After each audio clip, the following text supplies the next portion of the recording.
Today, what I need you to do is embrace what comes hard. Today, I need you to accept the challenge. Today, I need you to fall in love with the process. There will be plenty of opportunities to get discouraged, to lose your passion, and think that it's not meant to be. But if you're going to reach your destiny, you have to have a made-up mind. If you give up after the first time, or the 5th time, or the 30th time, what that really means is you didn't want it bad enough. There should be something you're believing for, that you are relentless. You are not moved by how impossible it looks. You're not discouraged by how long it's taking. You don't give up because people told you no. Your attitude is, if I have to believe my whole life, I am not going to stop believing. I am not going to take no for an answer. I'm not going to settle for mediocrity. I'm going to keep pursuing what put in my heart. And ask yourself, what do I really want? What do I really want? And write it down. Writing causes thinking. Thinking creates an image. And you get these images going, you're building a vision in your mind. It's the visionaries that change the world. Think of them. But what keeps that competitive edge, what keeps you on top, is the ability to think and prepare mentally over and over and over again. The body has limitations, the mind does not. We focus so much on what goes on from the neck down that we forget it all starts from here. Everything starts from there. If you're not mentally ready, you're never really physically prepared, and that's where the preparation starts. What would your life be like as you look toward the future if you decided, I'm not going to allow my fears to stop me? And I'm saying to you, whatever you gotta do, do it. Because if you don't, life is going to whoop you and tell you surrender. So when you're young and you make mistakes, don't let them eat you up. Because everybody that's been made it, they're made. You gotta fail in order to win. Hey, look, man, to understand how to hit the game with a shot, you gotta miss the game with a shot. You know you've gotta be tough because the road to success is always under construction. It's never a clear path to success. The people who become successful are the people who have a relentless attitude. And you just gotta hang in there through the bad breaks, because the bad breaks is coming, but they usually come right before the big break is about to happen. You get a series of bad breaks and it stumbles up a lot of people. My life and my success is to say to anyone, you can stumble, you can fall, you can get back up again. No matter what you face, no matter how bad it is going to be when there is a challenge. And by a challenge, I mean anything in life, any challenge, anything that you're facing. The only way to overcome the challenges that you face is to start walking. Take that step every day, no matter what you are facing. Get up and start walking. I have the ability to see the end before they begin, and even begins. And what that means is I know that to get to the very end, I can see it right now. So before I went to Buds and I was losing all the weight, I saw myself walking across the stage at 191 pounds. That's what I had to get into the door. I saw myself 6 months, a year later, whatever's going to take me to do.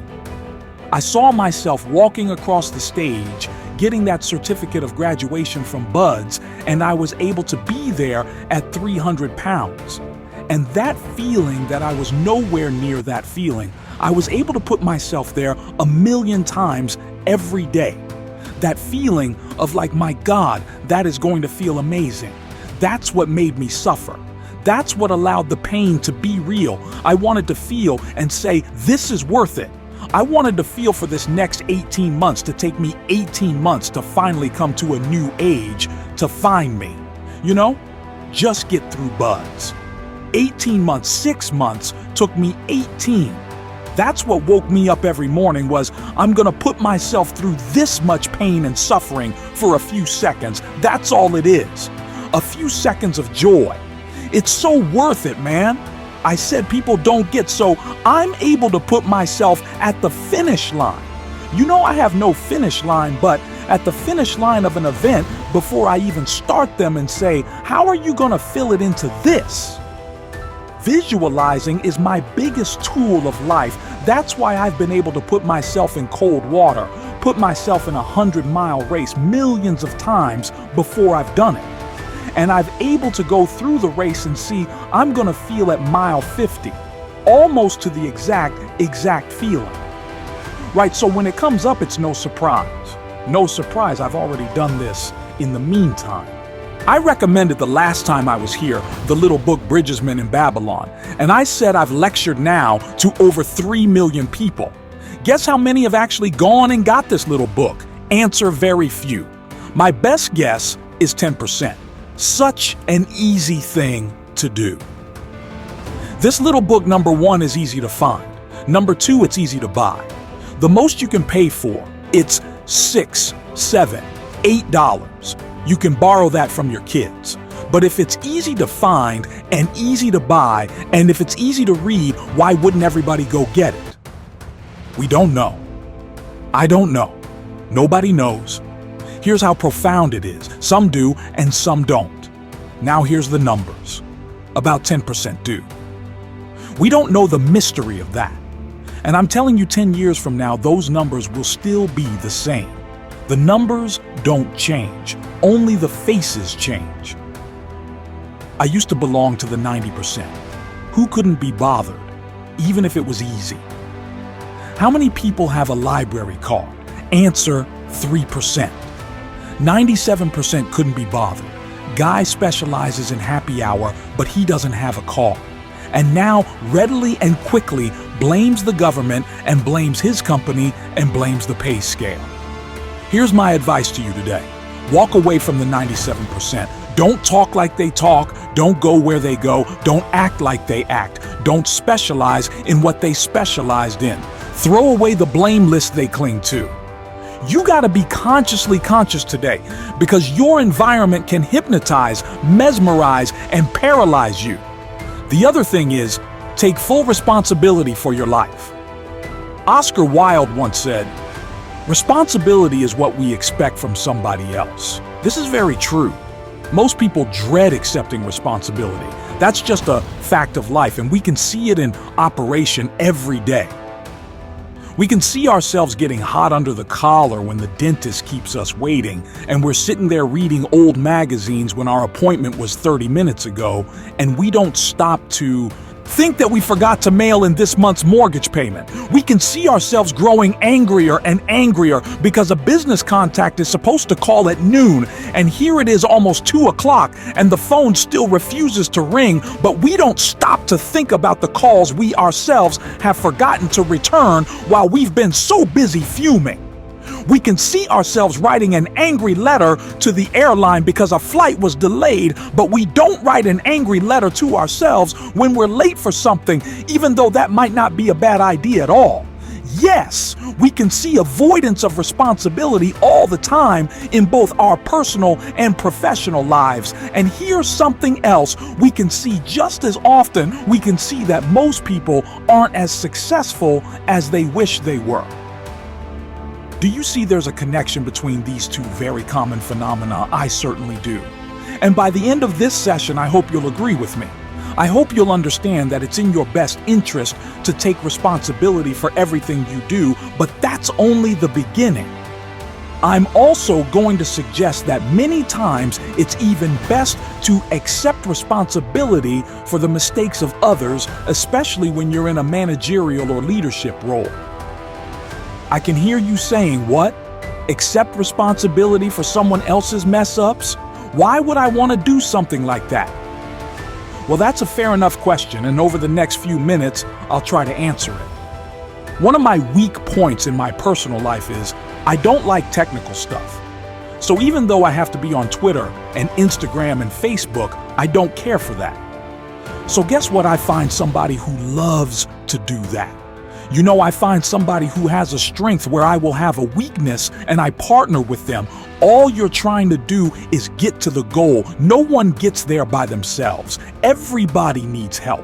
Now, when you know what you got going for, you be confident, not cocky. Managing your strengths, knowing what they are, and don't let nobody talk you out of it, and that gets you fight ready. You get fight ready like that. You gotta know you helps you develop your skills, all the while you're developing your strength. It's not you just gotta keep developing the strength. Don't let nobody talk you up the same time. You must work on improving your weaknesses. So I've had to, in spite of myself, get on Instagram, get on Twitter, get on Facebook. I got to do the videos whether I want to or not because the world is moving to social media. If I had as many followers as Kim Kardashian, I probably wouldn't even have to do this TV show. During the years when professional basketball was just beginning to become really popular, Bill Russell, who played center for the Boston Celtics, was one of the greatest players in the pro league. He was especially known for his rebounding and his defensive skills, but like a lot of very tall centers, Russell was never much of a free throw shooter. His free throw percentage was quite a bit below average, in fact, but this low percentage didn't really give a clear picture of Russell's ability as an athlete, and in one game, he gave a very convincing demonstration of this. It was the final game of a championship series between Boston and the Los Angeles Lakers. With about 12 seconds left to play, the Lakers were behind by 1 point and Boston had the ball. It was obvious that the Lakers would have to foul one of Boston's players in order to get the ball back, and they chose to foul Bill Russell. This was a perfectly logical choice since, statistically, Russell was the worst free throw shooter on the court at that moment. If he missed the shot, the Lakers would probably get the ball back, and they'd still have enough time to try to win the game. But if Russell made his first free throw, the Lakers' chances would be seriously diminished, and if he made both shots, the game would essentially be over. Bill Russell had a very peculiar style of shooting free throws. Today, no self-respecting basketball player anywhere in America would attempt it. Aside from the question of whether it's an effective way to shoot a basket, it just looked too ridiculous. Whenever he had to shoot a free throw, the 6'11" Russell would start off holding the ball in both hands, about waist high. Then he'd squat down, and as he straightened up, he'd let go of the ball. It looked like he was trying to throw a bucket of dirt over a wall, but regardless of how he looked, as soon as Bill Russell was fouled, he knew the Celtics were going to win the game. He was absolutely certain of it because in a situation like this, statistics and percentages mean nothing. There was a much more important factor at work, something that no one has found a way to express in numbers and decimal points. Simply put, Bill Russell was a player who wanted to take responsibility for the success or failure of his team. He wanted the weight on his shoulders in a situation like this. No possibility for excuses. No possibility of blaming anyone else if the game was lost. No second guessing. Bill Russell wanted the ball in his own hands and nobody else's. And like magic, even if he'd missed every free throw he'd ever shot in his life before this, he knew he was going to make this one. And that is exactly what happened. That is what virtually always happens when a man or woman accepts responsibility eagerly and with confidence.